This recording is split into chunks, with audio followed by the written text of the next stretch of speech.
Christy Thiel. Can you tell us a little bit about yourself? I'm a master nutrition therapist, and the thing that I love about nutrition is that you can really start with food, the most powerful starting point in your healing and regenerative process. And one of my favorite things to do is it's pesto, but I call it a living salad. So living salad is just any kind of greens that you have blended, and once they're blended, it increases the bioavailability of them because you don't have to break down by chewing so much of the fiber. Or what sort of greens do you use, and what's the benefit of those? Well, let's ask you, because you're the grower. What are the benefits of microgreens? Because people have asked me this, and I don't exactly know the correct way to answer The it. vitality that you see in youth and babies, and how they're able to adapt so rapidly, and how they just have complete access to the natural world in terms of like gaining their nutrition. Well, it's the same for plants. And so all the potential of the future plant is inherently there in the young. All right, so tell us what you're doing here. So it's always important to use organic, regenerative, as clean as you possibly can. So organic lemons, avocado, and you don't have to put avocado in there. You can just use olive oil. And then I have 2 packages of greens. Really important that you put your sea salt in. Some people like garlic. Cloves would be ideal. So once this is all done, and the other thing that you can do too, if you're like, whoa, that is really way too much, you can put an apple in. So we'll experiment with that. I forgot to put the olive oil in, so it's going to blend up way better once I put that in. So I don't put it in the oven with heat. I put it on pizza. You can put it on a salad. You can put it on toast, avocado toast. Anything that sounds good, you can put it with cottage cheese. It's a living salad. Yeah, it's a salad, basically. So it's a salad. Let's see. Oh, it's looking so good. Let's take a look. Oh my goodness. Can you talk a little bit more about that sort of relationship between food that tastes good and medicine? Well, all living food has water in it. And water holds the frequency. So anytime you're eating food, real food, you're actually getting hydrated. Nice. Okay. And water holds every single thought, feeling, and intention. So as we're making this, putting the lemon, and now I'm putting the apple in, and all the greens, this is structured water.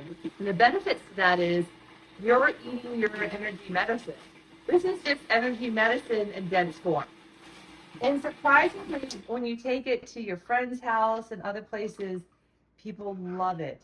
And they're going to be like, oh my God, can you give me the recipe? The more you eat it, the more you'll notice that you want more and more. It's so true. The first time I tasted this, I craved it immediately, and I've been thinking about it ever since. And so if you feel like you can't go through your microgreens fast enough, this is a way to get your whole family to eat it. You can do this on pasta. I like Bella's pasta because it's fresh almond flour pasta. Oh, nice. Better. But I think the salt was a good idea. These are the pumpkin seeds that I'm using, walnuts and or pumpkin seeds without the shell. Pumpkin seeds are good though because they're high in zinc, and zinc helps boost the immune system, it helps the thyroid, and it helps as a precursor for testosterone too. Gorgeous. I love the pumpkin seeds. Do you have suggestions for other nuts for specific reasons? Like what would walnuts serve? Walnuts are a great omega source. So brain food, good essential fatty acids. Sometimes I've used hemp. They're kind of just too buttery. They don't go well, but hemp, you can try hemp. Pine nuts are the traditional nuts. Those are great. Which ones? I don't like almonds in my living salad. Yeah. I'm trying to think if I've used any other nuts. Do you use macadamia or cashews. Cashews I've used, yes. How does that work out? Really well. Creamy, right? Yeah. Okay. Really creamy. So kind of the oilier nuts, it sounds like. Yeah. Right. Yes. The ideal amount of fiber to get is 50 grams. That's really hard to do if you're eating grains. You're going to have to, there's nothing essential about a carbohydrate. The only thing essential is fiber. And you need fiber to help create the diversity in your microbiome because it's a prebiotic.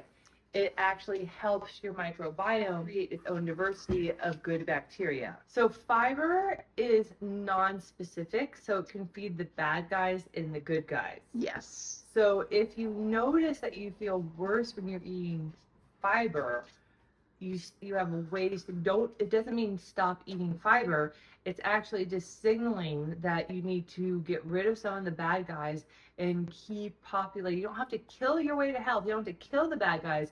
We have to repopulate the good guys, and the body will work out its own balance. So you can actually do more good with going through a little bit of like gas and bloating because you're feeding the good and the bad guys, and let the body actually heal itself and create its diversity because it will want to create its own natural ratio of what's good in your body. Yeah. As long as you keep feeding it the things that are going to support the good. So like staying away from sugars and staying away from alcohol and like introducing these living greens into your diet. Yeah, stay away from processed foods.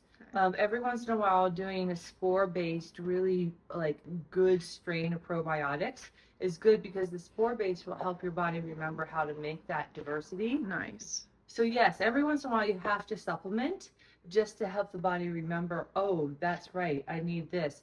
But go outside, be in nature, breathe the air in the forest, put your hands in the dirt, pet animals. Don't over sanitize.